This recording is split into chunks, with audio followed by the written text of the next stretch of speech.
mulțumesc, doamna doctor, că ați venit astăzi și că ne susțineți proiectul și ne împărtășiți din experiența dumneavoastră exemple bune și exemple mai puțin bune, lucruri pe care le-ați învățat de-a lungul timpului în ceea ce privește comunicarea cu părinții. Mă bucur mult să fiu aici alături de voi, mai cu seama că avem un proiect comun, cred că de mai bine de 5 ani. Un proiect în care am avut de câștigat cu toții și mai ales copiii. Cu mare drag pot să împărtășesc, din problemele care le-am avut cu comunicarea, din progresele pe care le-am făcut și mai ales din greșelile pe care le-am făcut de-a lungul timpului, din capcanele de comunicare mai ales. De câți ani profesați, doamna doctor? De 33 de ani practic medicina și neonatologie sunt de 27 de ani. Ați observat vreun progres, o diferență în comunicarea cu părinții față de momentul în care ați început să profesați? Da, cred că fiecare trebuie să recunoască că avem diferite trepte de comunicare care țin mai ales de gradul de pregătire, de trepte de comunicare pe care fiecare le face. Comuniști mai prost la început sau comuniști un pic mai foarte prudenți, foarte defensiv.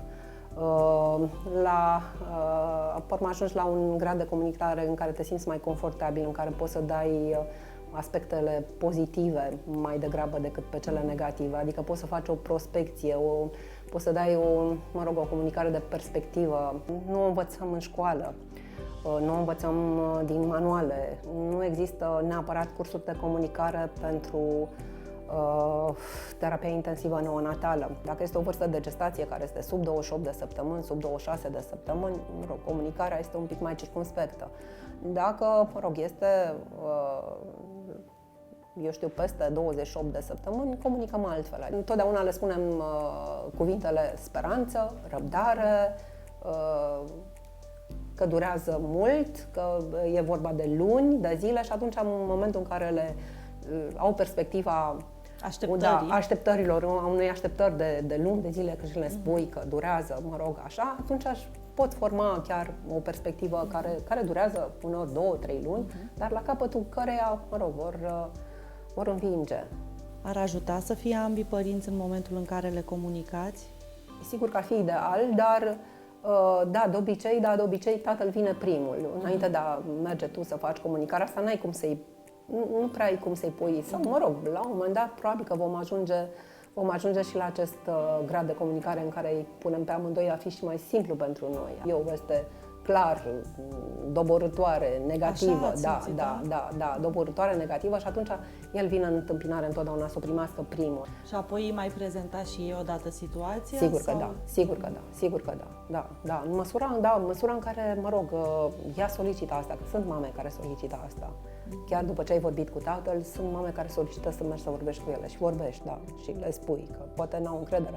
Sau sunt foarte multe, mame care singure, la care mergi și le spui de la bun început. Care este cea mai frecventă întrebare care vi se pune?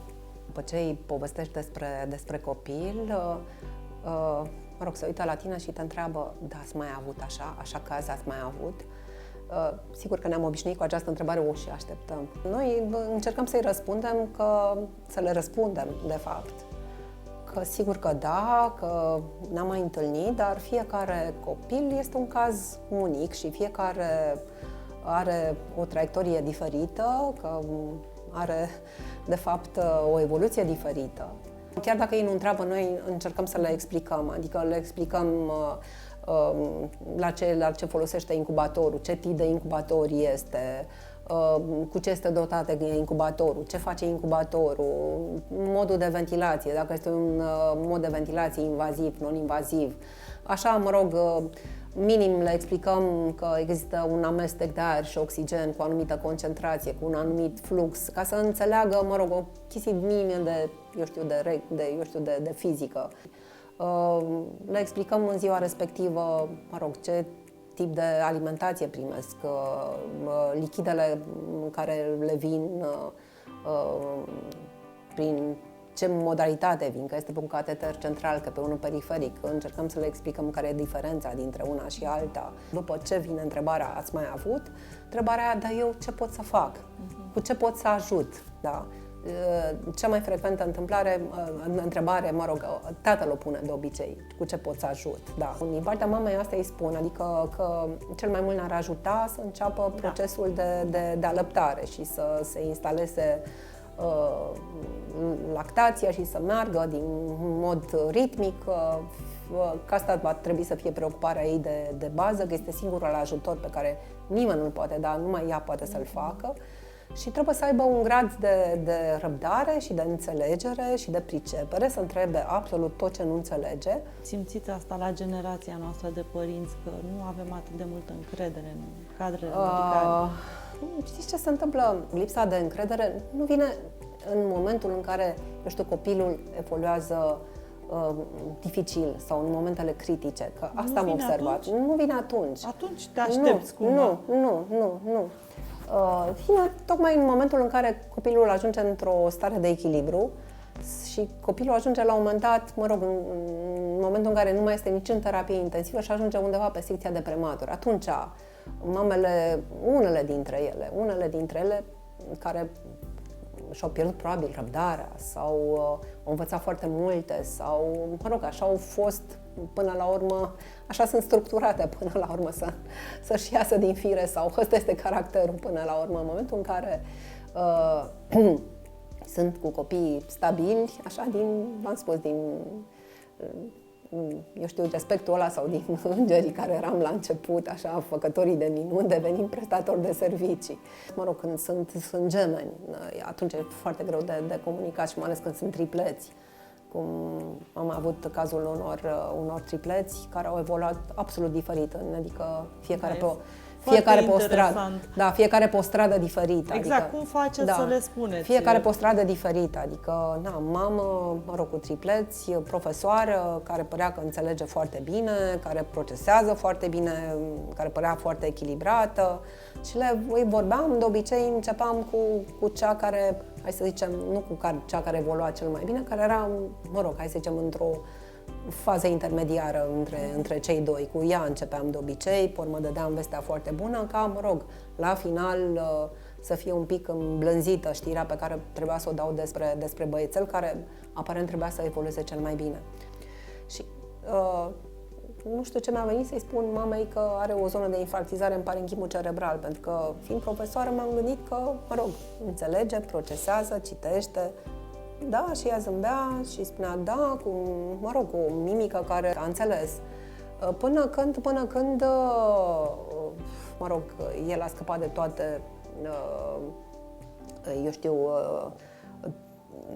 mașinăriile astea de terapie intensivă invazivă, adică perfuzii, catetere, ventilator, tot.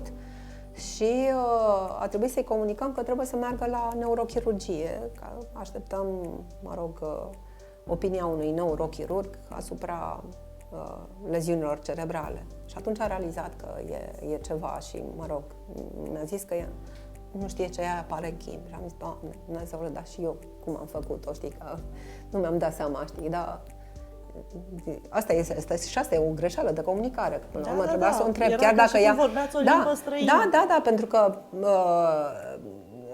te obișnuiești, adică să observi din mimica lor, dacă gradul lor de înțelegere și ea părea că înțelege, adică și chiar îmi spuneam, ce echilibrată e, ce minunat e, uite, merge la fiecare, le cântă, Vi s-a întâmplat ca părinții să ceară informații de la dumneavoastră, apoi ulterior să se ducă către alți colegi de pe secție și să întrebe, să ceară aceleași informații? În general, da, e firesc să se întâmple așa, de obicei se întâmplă așa în momentul în care, eu știu, informațiile pe care le dai nu sunt cele pe care și le-ar dori ei în ziua respectivă. Și atunci se duc și mai întreabă sigur o dată. Sigur că da, mai întreabă o dată. De obicei nu se întâmplă să fie contradictorii, pentru că comunicăm medicului care este de gardă evoluția copilului și practic discutăm același lucru. Sau vi s-a întâmplat să ceară aceeași informație iar și iar, a doua zi, a treia zi, peste o săptămână? da. Asta ține, mă rog, eu știu, de anxietatea pe care o au, da? De anxietatea, eu știu, de toată nebunia hormonală a unei mame și mai ales unei mame care a născut prematur, mai ales dacă se întâmplă să nască, eu știu, neașteptat, adică neașteptat. Sigur că ai toată înțelegerea, că deși mi-ai spus și ieri același lucru, și dacă îl spui și astăzi, nu e niciun fel de problemă, e aiurea să-i reproșezi că știi că ți-am spus și ieri, adică n-ai fost atentă sau... Nu. De obicei, unde le comunicați părinților? Depinde ce tip de comunicare faci. Dacă e o comunicare, hai să zicem, de bază, adică în care dai primele informații, o faci lângă copil ca să poți să-i arăți și copilul și toate mijloacele de terapie, să-i descrii practic tot ce îl înconjoară, ca să nu se sperie. Adică și trebuie să-i le descrii un pic ca să știi fiecare pentru ce e și cum îl ajută și la fel să observă în zilele următoare cum dispar încetul cu încetul în funcție cum dispar, în funcție de ameliorare. Asta în condițiile în care, mă rog, ai o evoluție, hai să zicem, ok, dar în momentul în care, nu știu, ai de dat o veste proastă, ai obținut, eu știu, un rezultat la o analiză care îți arată că, mă rog, evoluția va fi ireversibilă sau va fi complicată sau vor fi sechele sau... Da, o facem de obicei numai între 4 ochi cu mama respectivă, într-un spațiu mai micuț, mai intim, de obicei avem un hol unde nu este foarte multă lumină. În momentul în care, mă rog, ai să-i explici mai multe, necesită un grad mai avansat de înțelegere în care, mă rog, iei eventual și o hârtie, îi faci o schemă, îi desenezi, dacă nu înțelege, ajungi până la urmă și la eu știu, trebuie să-i, mai ales dacă sunt hemoragii cerebrale sau, da, de obicei desenez într-un mod schematic, simplist, să înțeleagă cam ce s-ar întâmpla. Cât de des credeți că e bine să le comunicați părinților? De obicei când sunt lucruri care apar, eu știu, în evoluție, care sunt, mă rog, neobișnuite sau neașteptate, comunic lucrul ăsta. Când, mă rog, în primele zile cam comunic în fiecare zi, până când, în momentul în care, hai să zicem, reușim să-l decuplăm de pe ventilator și explicăm în fiecare zi, mă rog, în ce stadiu suntem, că am ajuns într-un mod în care, mă rog, și el respiră și este mai puțin invaziv, că am scăzut parametrii, că am scăzut oxigenul, că așteptăm ca mâine, de exemplu, să îl putem înțărca de pe ventilator. Facem comunicarea asta, facem o comunicare zi de zi până când este scos de pe ventilator. După aceea, mă rog, nu mai facem, nici ei nu mai solicită. Și eu am trecut prin asta, dar și mulți părinți aud sau rețin doar bucăți din conversația pe care o aveți cu ei. Aceste lucruri pot degenera situația? Da, sunt, hai să zicem, și până la urmă părinți care, mă rog, nu vor să audă sau nu vor să înțeleagă sau știu, mai ales se întâmplă asta în cazul copiilor pe care îi primim prin transfer din alte unități. Știu că acolo li se spune. Este într-o stare foarte gravă, nu știm dacă scapă, trebuie să-l transferăm musai. Deci vin foarte speriați. Da, vin foarte speriați, adică și imaginea unui copil care a fost pus într-o salvare, care a plecat în goană, nu l-ai văzut, nu te-ai atașat, știi că a fost într-o stare foarte gravă și că, da, probabil sunt și informații care pleacă de acolo, că mă rog, noi l-am transferat, dar nu se știe că e foarte grav și ei vin deja cu, cum să vă spun, cu o informație gata procesată, cu evoluția clară spre, eu știu, fie spre deces, fie spre ceva tragic. Fie spre ceva tragic, fie evoluție cu un copil sechelar. Și e foarte greu să-i convingi că, mă rog, prin terapiile pe care le faci sau poți să ameliorezi, că după ce pleacă de aici vor urma, eu știu, terapii de recuperare și șansele sunt, dar asta numai cu ajutorul lor. Acești părinți uneori nu se atașează de copiii ăștia, adică mama pleacă de acolo, se externează și vine să-l vadă odată, vine de obicei în perioada critică și până nu mai vezi venind. Sunt familiile astea care, mă rog, provin dintr-un mediu de provincie, unor un mediu economic foarte precar și un grad de instruire destul de precar, un mediu unor cu multe prejudecăți. V-ar fi mai ușor dacă ar fi un psiholog pe secție și cât de mult l-ați vedea implicat în comunicarea pe care o faceți către părinți? Nu știu dacă neapărat, mă rog, sunt puține circunstanțe în care nu ne-am descurcat din punct de vedere al comunicării și nu știu în ce măsură ar fi potrivită să fie umăr la umăr. De o consiliere pe care ar putea să o facă în afara eu știu, comunicării pe care o fac doctorii, adică să meargă la ele în salon, în mediul lor acolo.